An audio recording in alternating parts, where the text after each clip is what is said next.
La iglesia tiene para ir a hablar a los colegios.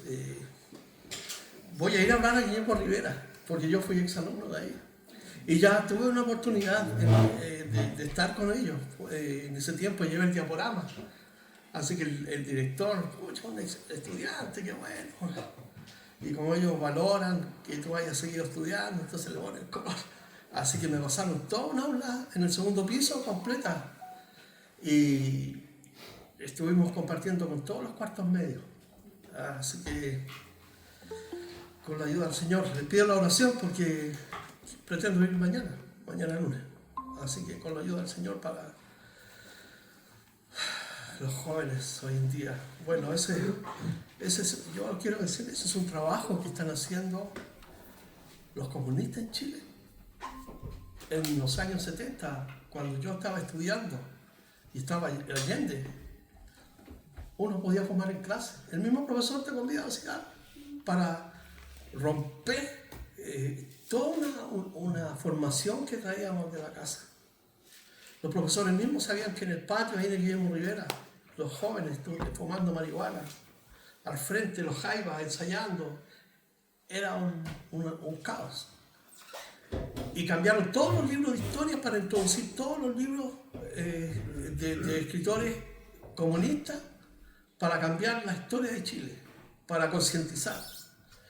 Y fue una lucha. Y hoy día lo hicieron con drogas, con sexo, con pornografía, con alcohol, y donde están las mafias en los cerros. Entonces eso está... Ahí ya tiene el joven del Guillermo Rivera. Pertenecía a una mafia. Y bueno, Sergio nos estaba contando que lo masacraron a cuchilladas. Sin piedad, sin piedad. Este es el mundo que estamos viviendo, como en los tiempos de Noé, dijo el Señor Jesucristo. Pero tenemos esperanza, nosotros como cristianos somos, ¿cierto? Nos regocijamos porque en cualquier momento el Señor viene por su iglesia a buscarnos. Quiero que busquen en sus Biblias, por favor, el Evangelio de Lucas, el capítulo 11, el versículo 33. Me parece que ahí quedamos. Sí. No tocamos ese punto, pero voy a... Sí, 32, 33.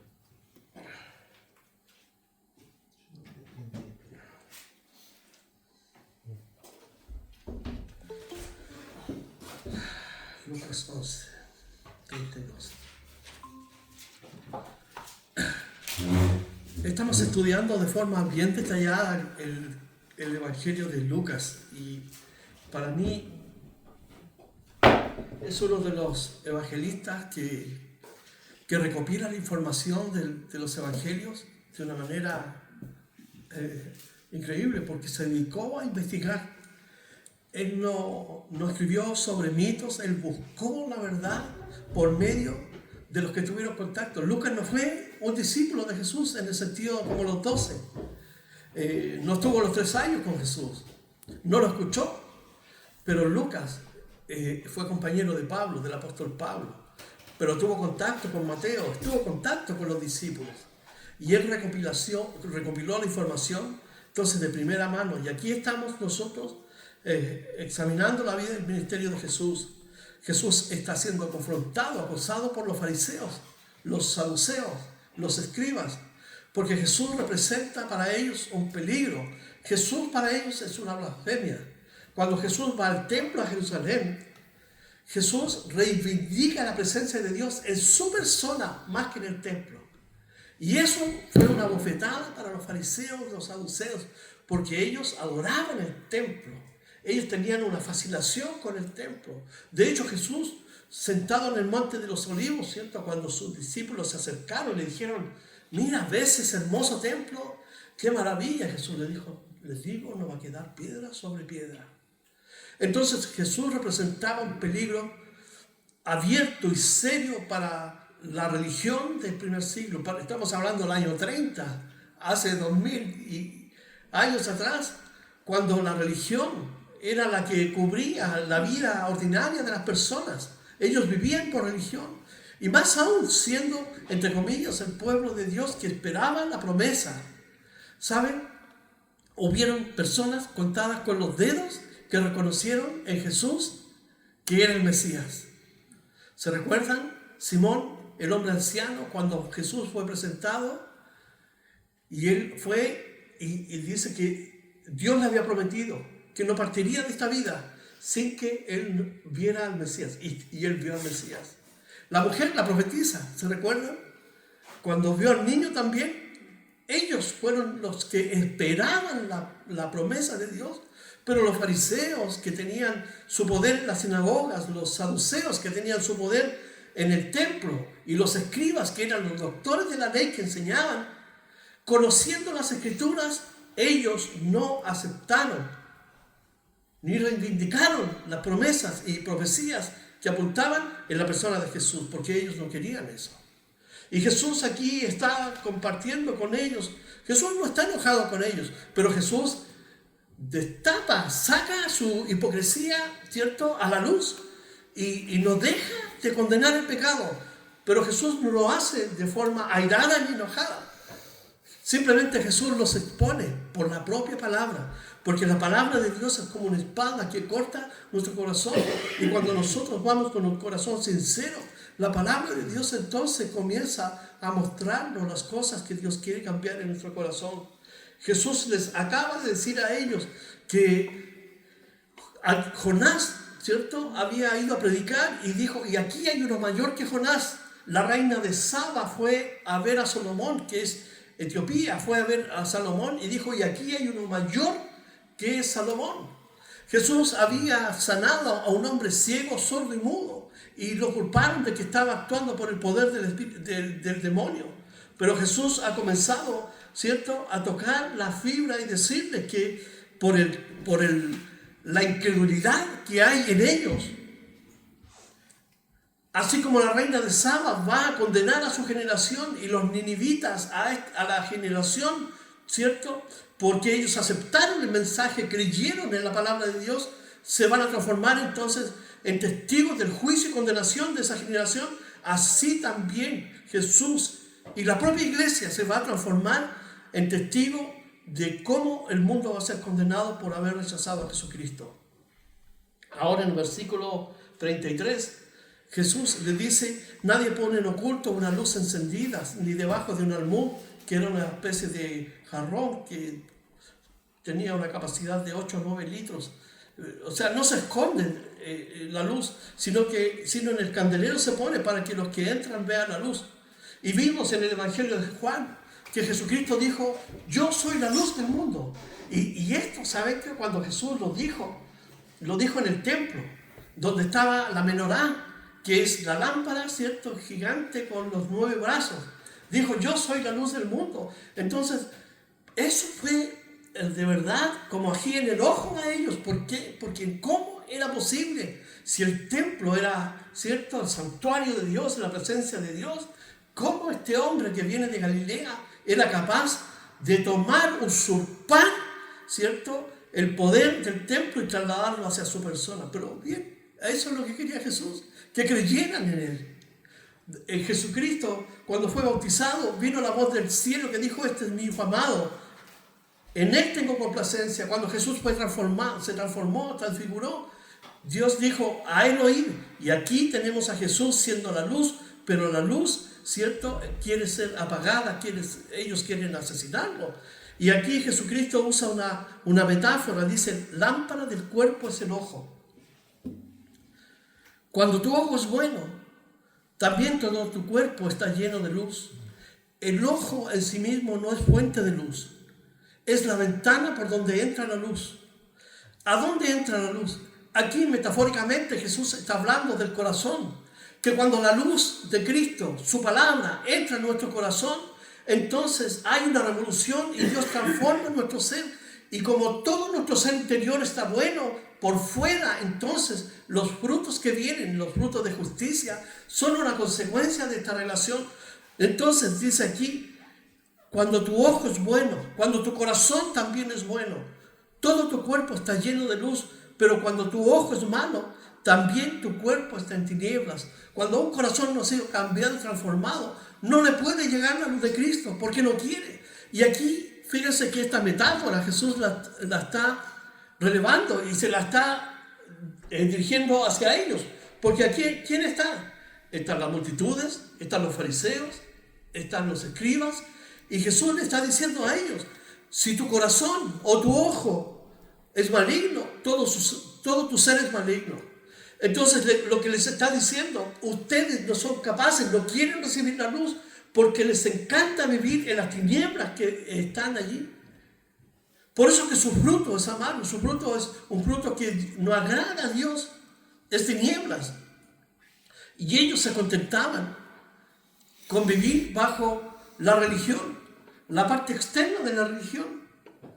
Eran celosos de guardar el sábado, de lavarse las manos y de todos los ritos y ceremonias que implicaba la ley y los más de 600 mandatos que ellos mismos habían escrito, tergiversando así la ley, la Torá, que prácticamente está reducida a los 10 mandamientos, porque después tenemos leyes civiles, leyes sanitarias, ¿cierto? El código que regulaba la vida de Israel. De hecho, Dios les dio leyes para regularse internamente, les dio jueces, les dio magistrados, ¿cierto? Donde se aplicara la ley diaria de la convivencia, pero estaba la ley espiritual, la ley que podía transformar el corazón de ellos sin alcanzar la salvación, porque recuerden que la ley es perfecta y nosotros imperfectos, pero quien pudiera vivir por eso, entonces tenía la bendición de Dios.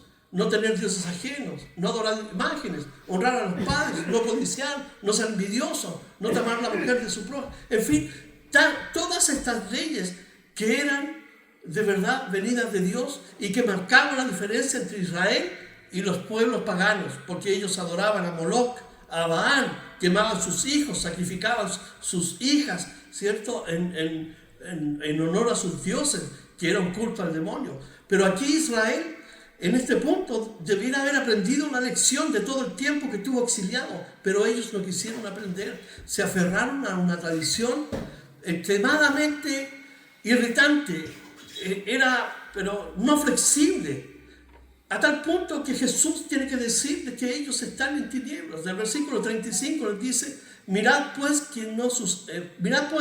no suceda que la luz que hay en ti sea tinieblas.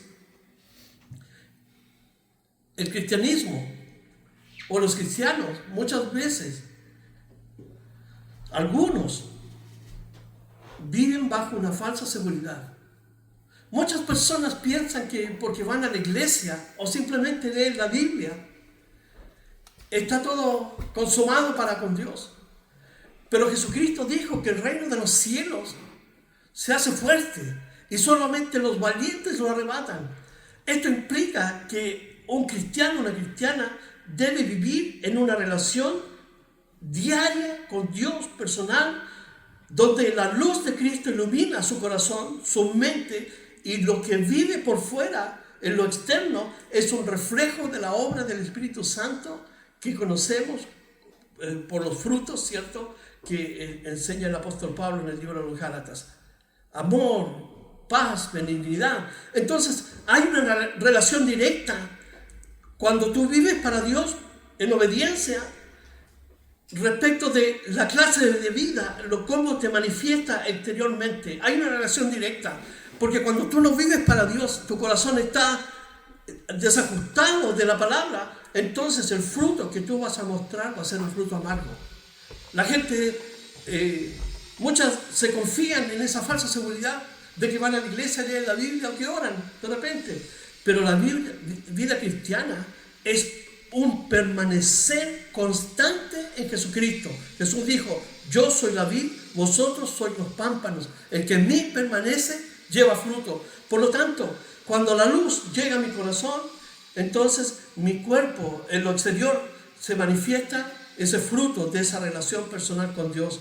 Entonces, ellos confiaban en su religiosidad, en sus ritos, como les mencioné, en lavarse las manos, en guardar el sábado, en ofrendar, en dar diezmos, en ir al templo, levantar sus manos, en orar en las plazas públicas. Y como vamos a ver, Jesús condena esa actitud de ellos. Es posible vivir moralmente bien, o ser moralmente bueno, o religiosamente aceptable puede ser tu vida. Pero si no hay una transformación del corazón, Entonces, lo que vive esas personas bajo religión o bajo una moralidad falsa, ¿sabes? Es tinieblas. Porque la única forma de que el hombre, la mujer, cambie su vida es por la obra transformadora del Espíritu Santo. Si no hay obra del Espíritu Santo en el interior, en la mente, en el corazón, entonces lo que hay es tinieblas. Los demonios creen en Dios, pero tiemblan. Estos fariseos y los saduceos creían en Dios, pero su vocación hacia Dios estaba errada, equivocada, porque ellos manifestaban exteriormente, como lo hace la religión, ¿cierto?, una devoción hacia Dios, pero su corazón estaba en tinieblas. A ellos no les importaba cómo estaban dentro, lo que importaba es cómo los veían las personas por fuera. Y eso nos llama a autoexaminarnos a nosotros, porque debemos vivir bajo la justicia de Dios, su palabra, su guía continua, y no bajo nuestra propia justicia y la sabiduría mundana, que nos hace creer a veces que estamos bien con Dios. Entonces, por eso Jesús les dice aquí, en el versículo 33, perdón, me perdí, es que se me movió, 36. Así que si todo tu cuerpo está lleno de luz, el 35, mirad pues no suceda que la luz que hay en ti sea tinieblas. ¿A quién se nos está diciendo? Porque cuando leemos la Escritura tenemos que pensar a quién estaba hablando Jesús. Estaba hablando a los fariseos, estaba hablando a los saduceos, estaba hablando a la gente que vivían por religión. Miraban el templo y pensaban que estaba todo bien, pero no lo miraron a él, que era el enviado de Dios. Entonces ellos pensaban que esa actitud, esa forma de vida era agradable a Dios, pero cuando miramos los profetas del Antiguo Testamento, como Oseas, por ejemplo, como Miqueas, como Isaías, hay un llamado al arrepentimiento, porque ellos a lo malo llamaban bueno y a lo bueno llamaban malo. Miqueas hace un llamado al pueblo de Israel, porque ellos, en vez de construir un lugar para que pudieran ir a adorar a Dios, construían sus propias casas lujosas. Y Dios habla con Miqueas.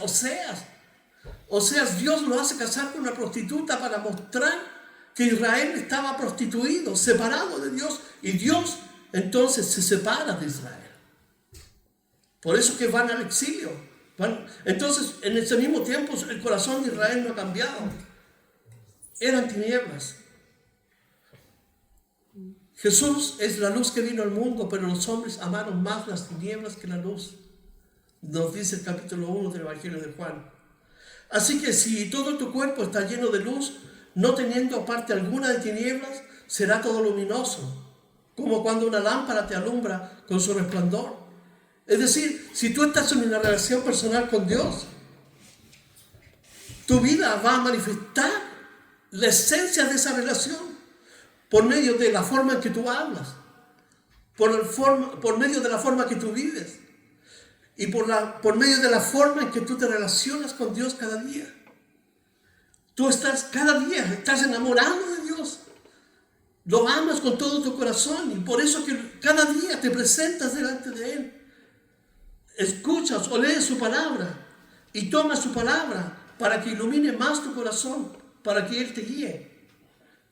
Entonces aquí hay una relación directa de lo que Jesús está diciendo con el hombre y la mujer que ha sido transformada por el poder de Dios. La religión no tiene ese poder de cambiarnos a un mero acercamiento tangencial hacia Dios 1 o 2 días a la semana. Lo que nos transforma es una vida plena con Dios. Así que si todo tu cuerpo está lleno de luz porque vives en una relación, no teniendo parte alguna de tinieblas, porque tú piensas en las cosas buenas, en lo que es digno de pensar, en todo lo que es justo, en todo lo que es bueno, piensas en eso, entonces todo tu corazón está luminoso porque estás acorde a la moral de Dios que nos enseña por su palabra, a la guía del Espíritu Santo y a la santidad de Dios, como una lámpara así que alumbra con resplandor. Tu vida cristiana así brilla cuando te encuentras en una relación con Dios. Luego que hubo hablado, le rogó a un fariseo que comiese con él, y entrando Jesús en la casa se sentó a la mesa. Esto pasó en un lugar que se llama Perea, porque en Mateo 23 vamos a encontrar un mismo discurso de Jesús, pero que fue dado en dos ciudades distintas. Una en Mateo en Jerusalén y esta en la ciudad de Perea. Así que dice, el fariseo le rogó que comiese con él. Los fariseos, acuérdense, estaban en todas partes, levantabas una piedra, había un fariseo. Cuando los discípulos y Jesús fueron por el medio del campo para recoger espigas, allí estaban los fariseos escondidos. Lo acusaron de estar recogiendo espigas el día sábado. Es decir, estaban buscando una ocasión para hacerle caer a Jesús. Querían acusarlo, porque Jesús representaba un problema. Jesús para ellos no era el Mesías, era un revolucionario que venía a destruir su status quo, es decir, su clima de aparente paz que ellos tenían, porque tenían vínculos con los romanos. Estaba todo bien. Y Jesús estaba sacudiendo el agua, entonces había que quitarlo del medio. Pero él le rogó que comiese con él, y entrando Jesús en la casa se sentó a la mesa. Y esto es interesante porque el cristianismo no es no quiero llamarlo religión porque no es una religión, pero es un movimiento. La iglesia es un movimiento del Espíritu Santo. Hechos 2, el día que vino el Espíritu Santo, ¿cierto? Sobre la iglesia. La iglesia es un mover del Espíritu Santo. Y entonces, el cristiano o la cristiana no puede ocultarse en una vida mística alejada del mundo. Cuando nosotros mantenemos una relación con Dios personal, nosotros, como Jesús, ¿cierto?, que se allanó para ir a la casa del fariseo, tampoco podemos excluirnos de la vida, ¿cierto?, por ejemplo, en un trabajo, cuando hay actividades, ¿cierto? Y bueno, ustedes saben que ponen trago y ponen cosas así, todo lo que pasa. Entonces uno no puede hacer el trabajo no, yo no, porque soy cristiano. Jesús le dijo al fariseo, está bien, voy a tu casa, gracias por invitarme. Pero la diferencia es que Jesús se sienta, en realidad se reclina, porque eran mesas a ras casi de piso, y ahí se reclinaba. Jesús cumplió siempre su labor, siempre habló respecto de una relación con Dios. Jesús llevó a los hombres para que examinaran su corazón, para determinar que su pecado los separaba de Dios. Jesús siempre habló del pecado, habló del amor de Dios. Y cuando un cristiano tiene la oportunidad de ir a estos encuentros, es la posibilidad también de hablar de Jesucristo. Me recuerdo hace tiempo atrás, el Carloco, ¿se acuerdan de un humorista chileno que era de los boleros? El Carloco. Bueno, el Carloco llegó a nuestra iglesia, éramos amigos con el Carloco. Y un día venía contento, porque él era alcohólico. Y ahí cuando conoció a Cristo fue liberado y siempre andaba con el chiste. Bueno, era un humorista, pero venía contento, porque lo invitaron unos amigos en el barrio alto y a compartir, y le sirvieron un pisco sour que era su muerte. Y él dijo, Señor, yo no me lo voy a tomar, lo voy a recibir, pero no me lo voy a tomar. Y anduvo con el vaso, dice, para todos lados. Pero alguien lo estaba mirando. Alguien lo estaba mirando. Así que cuando ya estaba a punto de irse, dejó el vaso y se acercó a esa persona y le dijo, no tomaste, te estaba mirando. Le dijo que ahora tengo vino nuevo en mi corazón. ¿Cómo eso? Le dijo. Jesucristo entró en mi corazón. Soy liberado de eso. Lo tomé como un acto de cortesía. Pero ahora tengo algo mucho mejor que eso, que Jesucristo. Y le predicó a Jesucristo y se convirtió, aceptó al Señor. Le dijo, yo quiero de eso que tú tienes. Entonces un cristiano no puede aislarse del mundo. Jesús fue con el fariseo. Uno puede ir y compartir y no hacer lo que ellos hacen. ¿Por qué? Porque uno tiene la luz de Cristo y puede brillar con la luz de Cristo. Y eso es importante tenerlo en cuenta. Tenemos esa libertad. Pero si alguien se siente incómodo, entonces no puede hacerlo. Pero Jesús lo hacía porque Él siempre estaba animando a la gente a reconciliarse con Dios. Dice el fariseo, él se sentó allí en la mesa. Y dice el fariseo, cuando lo vio, se extrañó que no se hubiese lavado antes, dice, de comer. No se hubiera lavado. ¿Saben cómo era el ritual de lavado? Tomaban un jarrito y con los dedos hacia arriba, después se secaban, después el mismo jarrito con las manos hacia abajo, después hacia abajo. Era todo un ritual ceremonial. Para un asunto de una comida, pero era un ritual ceremonial. Y Jesús intencionalmente no se lavó las manos. Jesús conocía la ley, Él dio la ley. Él es el creador de la ley. Entonces, no se lavó. Pero el fariseo, es como en algunas iglesias, el hermano no usa corbata. O la hermana se pinta. ¿Se dan cuenta? Esa religiosidad que aparentemente es como algo espiritual, místico, ¿cierto? Y da un toque así como, este hombre casi un Moisés. También la encontramos en nuestras iglesias. Cuando se ha gatillado una conducta por años. Yo tengo una prima que se fue al mundo. Yo no sé, porque una vez unas personas en la iglesia le dijeron que era pecado teñirse el pelo. Y fue la forma en que se lo dijeron, que la hirieron tanto que ella se fue. Y la afectó en todo, porque ella no quería nada, de verdad. Fue terrible. Entonces la iglesia ha dado pasos hacia un legalismo que no debiera existir, porque tenemos la libertad en Cristo Jesús para vivir una vida de relación con Él. La gracia de Dios, su misericordia cuando viene a nuestra vida nos liberta y nos libera de todo, de todas nuestras viejas costumbres, de nuestros pecados, nos hace limpios, y en esa libertad yo puedo vivir para Cristo.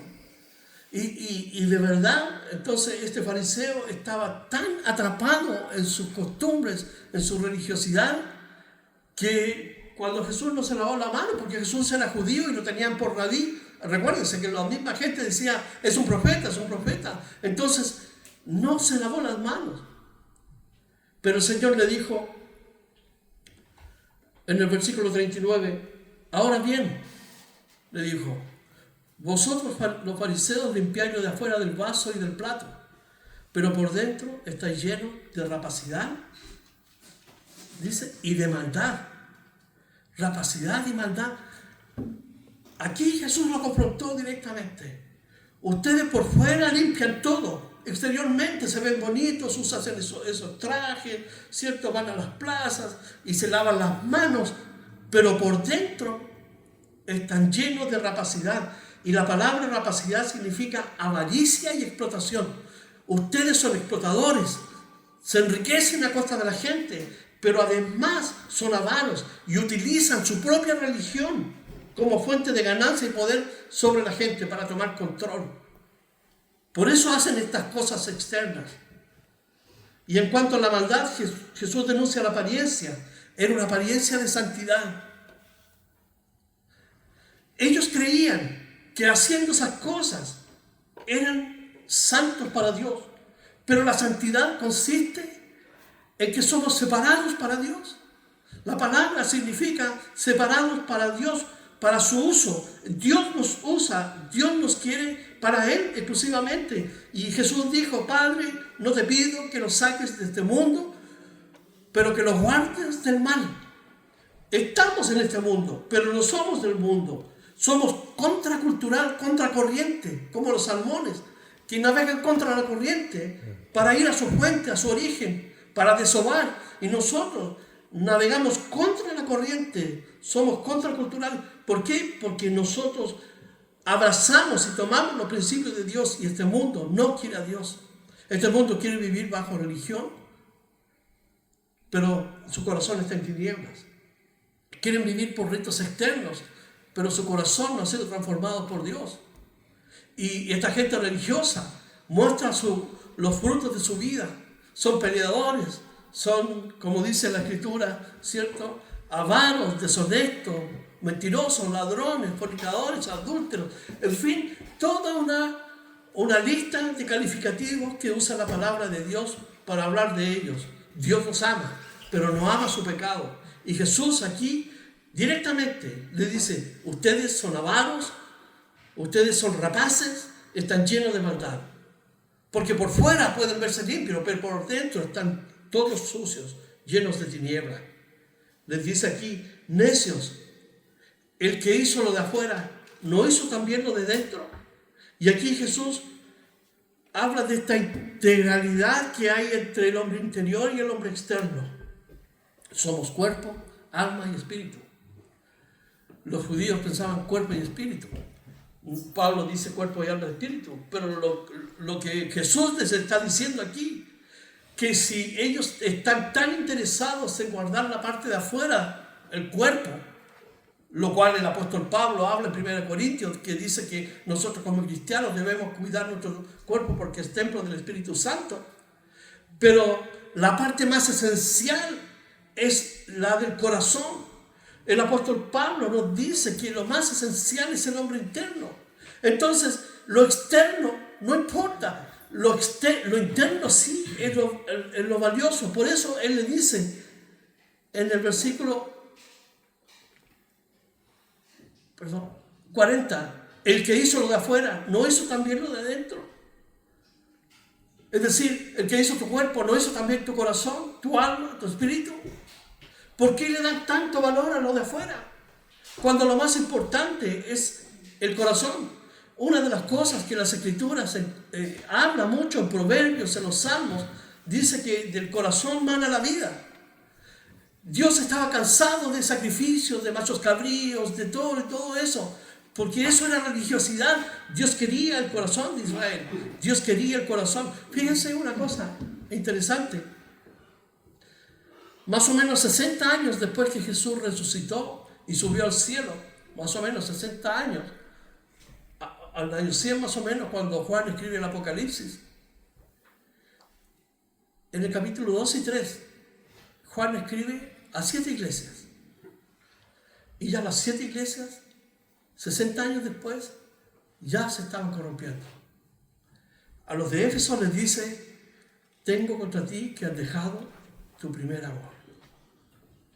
A los otros les dice que tienen a Jezabel ahí metida entre medio. A los nicolaitas. Y la iglesia, imagínense, en un periodo de 60 años. ¿Y por qué pasa eso? Porque la iglesia está compuesta por hombres que pertenecemos a una raza caída, pero que hemos sido transformados. ¿Qué pasó? Le faltó la vitalidad del día a día en su relación con Dios y se conformaron tal vez con actos externos. El libro de los Hebreos. Volvieron a los actos del sacrificio. Todavía el templo no estaba destruido y ellos hacían lo mismo, ir al templo. Entonces hay una cuestión natural en el ser humano, una tendencia. Si se despreocupa la relación con Dios, hay una tendencia a volver hacia atrás. Y Dios desea que progresemos en nuestra vida. Entonces aquí Jesús les está diciendo a ellos, lo importante es cuidar, está bien, lo externo. Pero si lo interno está en tinieblas, está descuidado, no hay relación con Dios, entonces cualquier cosa que tú puedas hacer, yo pueda hacer, no sirve de nada para Dios. Porque Dios quiere un corazón transformado para Él, por el poder de Dios. Dice aquí, en el versículo 41, pero dad limosna de lo que tenéis y entonces todo será limpio. Este está conectado con el anterior. Lo que Jesús está diciendo aquí, al poner en orden su corazón en una relación con Dios, todo lo que hagan de dádiva va a ser producto del amor, de la misericordia y de la compasión. Y haciendo eso, que nace de un corazón transformado, entonces se valida lo que está afuera. En otro caso, no sucede. Pero si su corazón no está transformado, entonces de nada sirve. Den limosnas, está bien, pero no porque sobra, sino porque hay un acto, un deseo de ayudar y amar al prójimo, de compartir en su necesidad. Pero eso solamente puede ser producido en un hombre o en una mujer cuando es transformado por el poder de Dios. De otra manera, entonces no sirven los actos externos. Entonces, lo de dentro santifica lo de afuera. En otras palabras, lo que les está diciendo Jesús. Y en el versículo entonces 42 comienzan los 3 ayes. Aquí encontramos 6 ayes. El ay es una exclamación de juicio sobre aquellos que se está profiriendo. Y Jesús comienza aquí con los fariseos y les dice: mas ay de vosotros fariseos, ay, esto es una aclamación fuerte de juicio, que diezmáis la menta, la ruda y toda hortaliza, y pasáis por alto la justicia y el amor de Dios. Esto os será necesario sin dejar, dice aquello. Jesús no está condenando el diezmar estas plantas, estas hortalizas, la menta, la ruda y toda hortaliza. No está condenando eso, está condenando la actitud de ellos en cuanto al dar. ¿Por qué? Porque estaban dejando la justicia, que es la preocupación por el prójimo, el amor por el prójimo, la compasión por el prójimo y el amor que se relaciona con la misericordia de Dios. Para ellos eso no existía, porque solamente valía el acto externo de dar, ¿cierto? Algo así, un diezmo, porque la ley decía que ellos tenían que diezmar de lo que recibían en dinero, de lo que plantaban, de lo que cosechaban, de todo tenían que dar la 10ª parte. Pero perdieron esa sensibilidad de que al hacerlo tenían que hacerlo con un corazón puro y honesto. ¿Se recuerdan la historia de Caín y Abel? Cuando llegó el tiempo y tuvieron que presentar sus ofrendas a Dios, Abel llevó lo mejor de sus ovejas para Dios. ¿Por qué? ¿Por qué llevó eso? Porque recuerden, cuando Eva y Adán cayeron, Dios los vistió con piel. Dios hizo un sacrificio prefigurando el sacrificio de Jesucristo. Y eso quedó en el corazón de Abel. Entonces él sabía que eso agradaba a Dios, porque tipificaba, representaba el sacrificio del Señor para cubrirnos. ¿Cubrirnos de qué? De nuestros pecados. Entonces él entregó eso como una ofrenda de amor. ¿Pero qué hizo Caín? Caín trajo lo mejor de la tierra, pero él no estaba preocupado de agradar a Dios. Él estaba preocupado de mostrar lo bueno que había producido la tierra. Y no estaba tampoco él interesado en relacionar su ofrenda con un acto, como un acto de sacrificio y de amor a Dios. Él simplemente presentó la ofrenda. ¿Y qué hizo Caín? Mató a su hermano. Lo asesinó. ¿Por qué? Porque Dios miró con agrado que la ofrenda de Abel. Y aquí en el Nuevo Testamento Jesús le dijo: ustedes faltaron las 2 cosas sumamente importantes. Podían haber seguido diezmando la mente y todo eso, pero ustedes faltaron en cuanto a la justicia y en cuanto al amor de Dios. Todos los actos de nuestra vida van a ser juzgados en el tribunal de Cristo en base si lo hicimos por amor. Esa va a ser la motivación del juicio de Dios, el amor. Todo aquello que no hicimos por amor a Dios se va a quemar. Es como el heno, la hojarasca, todo eso. Pero si lo hicimos con amor, es comparable al oro, a la plata y a las piedras preciosas.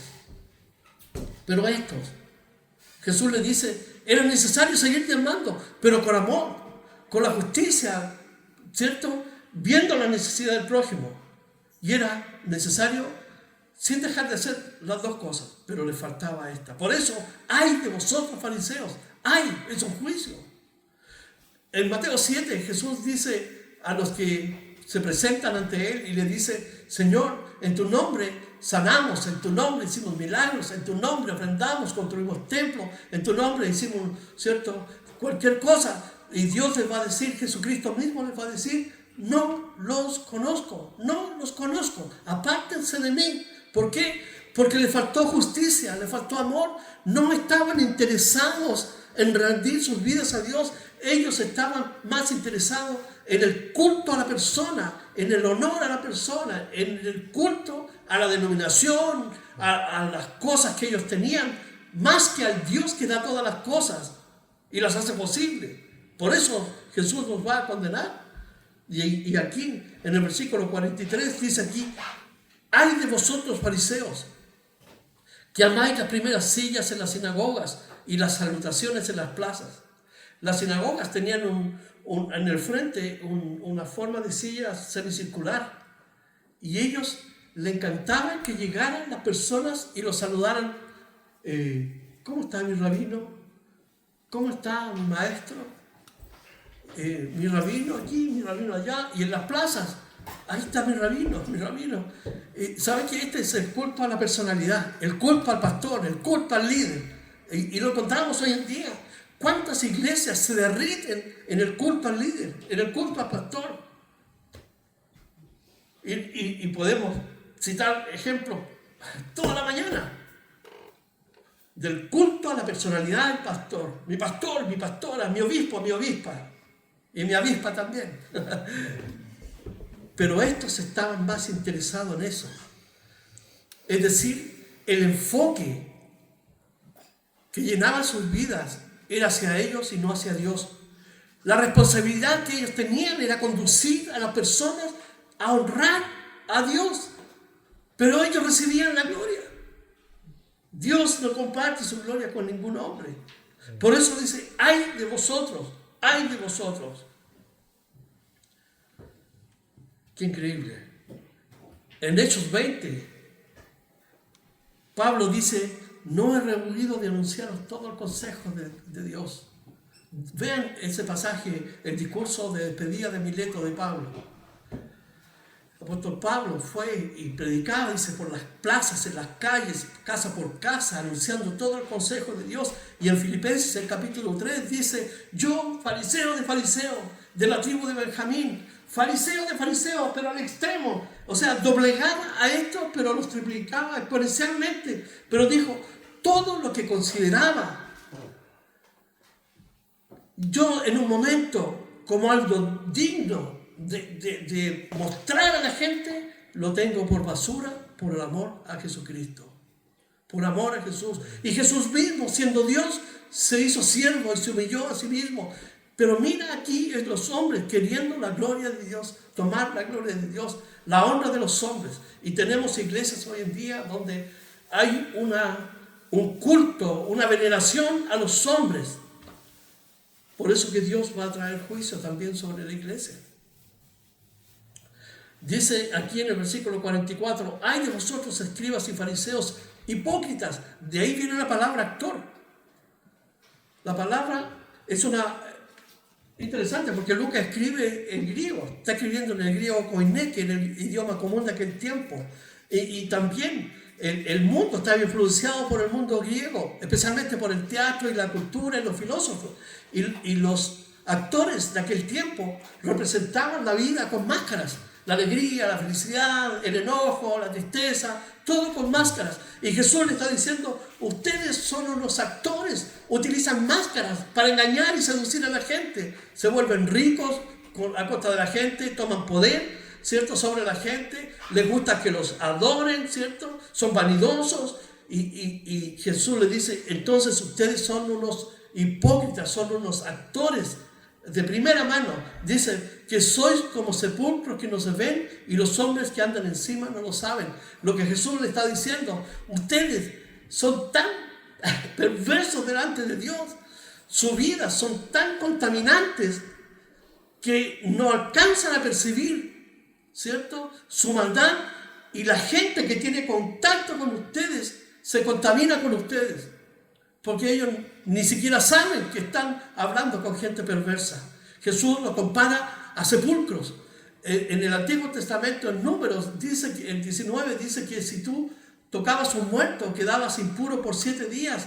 Y Jesús aquí le está diciendo a ellos que son como sepulcros que no se ven. Es decir, contaminan para todas partes. Su vida afecta negativamente la vida de los otros. Y la gente que tiene relación con ellos ni siquiera lo saben. Así, hoy día podemos ver también muchos líderes que ocultan sus pecados. Piensan que nadie los ve. Pueden hacer lo que quieran, ¿cierto? Esconderse o piensan que nadie los va a ver. Pero Dios los ve y los ve como sepulcros que afectan la vida de otros. Por eso que cuando cae alguien en una iglesia, todos nos conmovemos y queremos apoyar para que la persona se levante. Pero cuando cae un líder, toda la iglesia es afectada. Muchas iglesias se han separado, muchas iglesias se han dividido y muchas iglesias se han terminado por causa de pastores que son como sepulcros, que esconden su pecado. Viven en pecado, no les importa, su conciencia está cauterizada, como Pablo lo dice en 2 Timoteo, tienen la conciencia cauterizada. Es decir, no hay ninguna sensibilidad a la palabra de Dios, a la presencia del Espíritu Santo que les habla y lo llama arrepentimiento, pero son duros como paredes. Dios no puede, entonces son sepulcros. Y Jesús aquí le dice que estos fariseos son sepulcros que infectan y contaminan a la gente. Y fíjense, en la casa estaban los doctores de la ley, estaban los escribas, que tenían la responsabilidad de enseñar a la gente. Y miren lo que dice uno, respondiendo a uno de los intérpretes de la ley: maestro, cuando dices esto, también nos afrentas a nosotros, que somos puros. Qué increíble. Ellos estaban pasando desapercibidos, pero Jesús tocó la fibra más profunda de todos los que estaban ahí escuchando. Por eso este hombre reacciona, pero reaccionó por orgullo, por vanidad, porque Jesús estaba tocando el pecado que hay en sus corazones. Ay, también nos afecta a nosotros. Y él dijo: ay de vosotros también. Y aquí hay 3 ayes para los escribas o los intérpretes de la ley. Dice: ay de vosotros también, intérpretes de la ley. Fíjese, intérpretes de la ley. Interpretaban la ley a su manera. Le daban ellos su propia interpretación. Hoy día muchos pastores toman la Biblia y le dan su propia interpretación para su beneficio personal. Por ejemplo, la ley del ungido. ¿Escucharon hablar de esa? Tú no puedes hablar contra el ungido de Dios, porque yo soy ungido de Dios. Pero esa es una manipulación de la Escritura. Entonces, ellos tenían la responsabilidad de interpretar, de llevar la palabra de Dios en forma clara, sencilla, para que la gente pueda relacionarse con Dios y oír la palabra, la voz de Dios. Pero ellos estaban cerrando la posibilidad a que esta revelación que nosotros tenemos, que es la palabra de Génesis y Apocalipsis, en este caso era de Génesis a Zacarías, a Segunda Crónica, que era el último libro en el orden de los judíos, a que ellos pudieran escuchar la voz de Dios. Él le dijo: intérprete de la ley, porque cargáis a los hombres con cargas que no pueden llevar, pero vosotros ni aun con un dedo las tocáis. Hay iglesias donde imponen tantas cargas a las personas, no tan solo en el aspecto religioso, pero también económico. Los oprimen.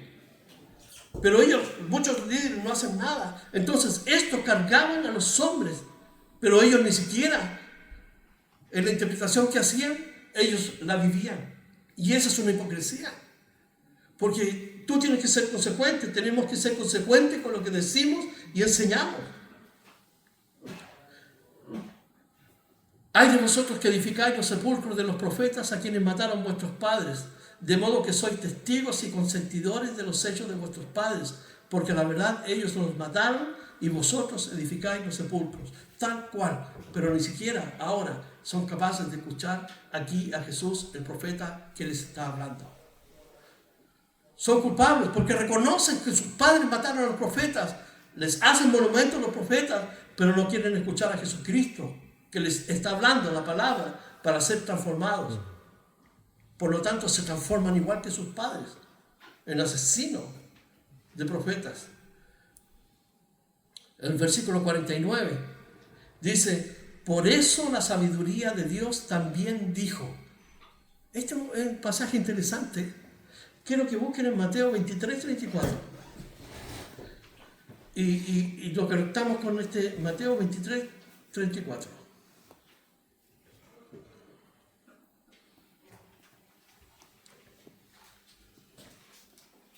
Recuerden que Jesús dio el mismo discurso en Jerusalén, pero este está en la ciudad de Perea. Y Jesús utiliza un lenguaje aquí en Lucas, pero que Mateo nos esclarece realmente. Dice, Mateo 23, 34 dice, por tanto, he aquí, yo os envío. Fíjense en eso. Por tanto, yo os envío profetas y sabios y escribas. Volvamos a Lucas.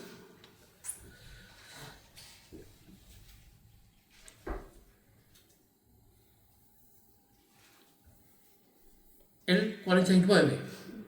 Por eso la sabiduría de Dios también dijo. Qué interesante. Aquí tenemos a Jesucristo personificado en la sabiduría. Si buscan en Proverbios dice que la sabiduría sale por las calles a llamar a las personas. Busquen en Proverbios en sus casas, léanlo. Pero aquí tenemos a Jesucristo, que es la sabiduría de Dios hecha a carne. Entonces la sabiduría de Dios dijo, y Mateo dijo, Jesús, yo os envío. Pero aquí la sabiduría dijo, les enviaré profetas, que son los que predican la palabra de Dios. Fíjense, está hablando en un futuro. Les enviaré profetas. Además dice, les enviaré apóstoles, es decir, enviados específicamente a hacer un trabajo. Volvamos a Mateo, por favor. Mateo 23, 34. Aquí le da más sentido a las personas que iban a venir y a ser usadas en el reino de Dios. Dice, yo os envío profetas, que son los predicadores de la palabra de Dios. Jesús envió a los apóstoles y de ahí vinieron los discípulos de los apóstoles y así. Y además dijo, les enviaré sabios. La palabra es filósofos cristianos. En el siglo II, siglo III, vinieron filósofos cristianos que defendieron la fe. Y además, escribas, escritores. Entonces, en el popurrí de hombres que Dios se va a usar para predicar el Evangelio, Dios va a usar escritores, filósofos, científicos, profetas que van a traer la palabra de Dios, y está la base que son los apóstoles que nos entregaron la palabra de Dios. Entonces en Lucas nos dice aquí, volviendo a Lucas, a unos matarán y a otros perseguirán. A unos matarán y a otros perseguirán. Y uno puede ver la historia de la Inquisición, cómo asesinaron a los que escribían textos, libros, la Biblia, y hasta el día de hoy tenemos grandes hombres de Dios que Dios usa para traernos la palabra de Dios. Profetas, sabios, apóstoles, sí, escribas, escritores. Entonces son parte del bagaje que Dios usa para traernos la palabra de Dios. Y Jesús dijo que los iban a asesinar. ¿Por qué? Porque Israel acostumbraba a matar a sus profetas. Lo hicieron con el propio Señor Jesús.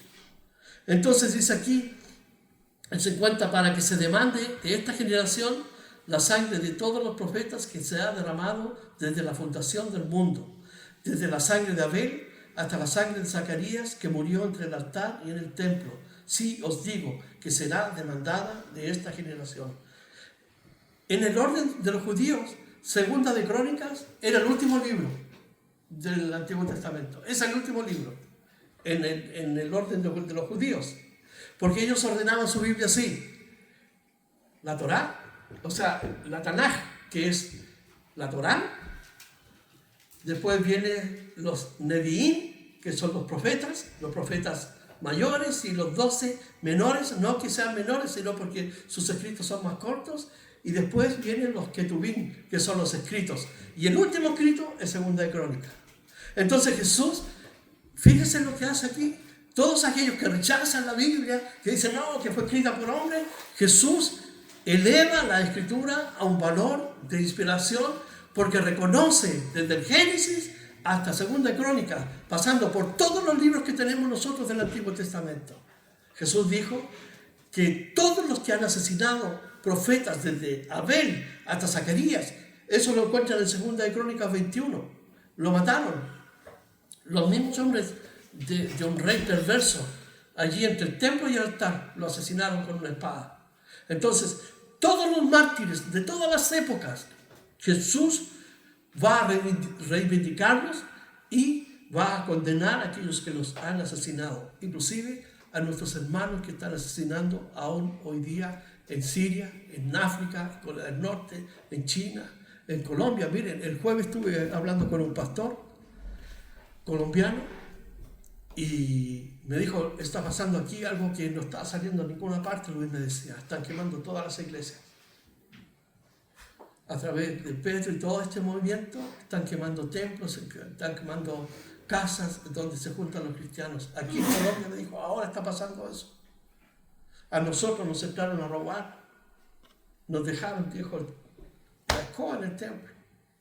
Entonces Jesús, y más aún, en Génesis, en Apocalipsis, el capítulo 6, el quinto sello, estaban las almas debajo del altar, clamando, ¿hasta cuándo no vengas nuestra muerte?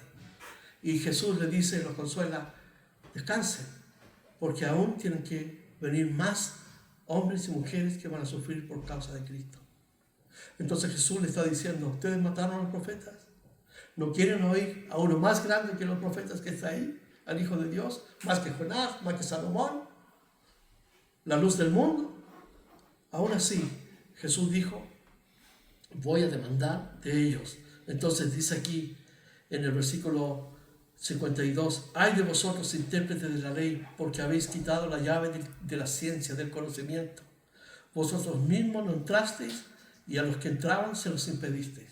Es decir, en su interpretación pura y falsa de la Biblia, enseñaban puras rarezas que impedía que la gente llegara al conocimiento del camino de Dios. Hoy día, por ejemplo, hay hombres que enseñan puras falsedades desde el púlpito, engañando y seduciendo a la gente. Donde está el culto a la persona, y por qué hablan, por qué gritan, y por qué tienen millones. Entonces los atrae eso, la codicia, la fama, el poder. Y Jesús los va a condenar. Ellos impedían, ellos tenían la responsabilidad de enseñar a la gente, de mostrarles el camino. Pero al mismo tiempo se convertían en un cerrojo para que la gente no conociera a Dios. Lo que debía ser una puerta abierta para que ellos conocieran a Dios, era una puerta cerrada de exclusión. Cerraban la puerta del Evangelio o de la entrada para conocer a Dios. Y dice el versículo 53 y 54, con esto terminamos, dice, diciéndole él estas cosas, los escribas y los fariseos comenzaron a estrecharle, a apretarle, ¿ya? Y en gran manera, así como cuando en una pelea así, empezaron a apretarlo, así, porque Jesús descubrió su hipocresía.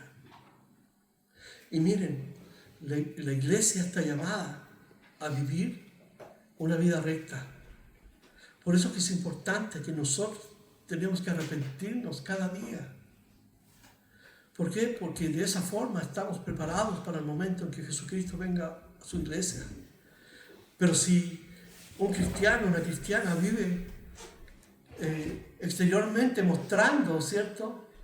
Una vida aparente, pero su corazón está en pecado, vive en pecados ocultos, lamentablemente Dios va a exponer eso y va a juicio y peor, no va a participar de ninguna manera del rapto de la iglesia, porque la vida cristiana es santa. Entonces nosotros tenemos que examinarnos, como Pablo le dice a la iglesia de Corinto, en 2 Corintios, el capítulo 13, examinaos a vosotros mismos si estáis en la fe. ¿Dónde estoy yo con el Señor?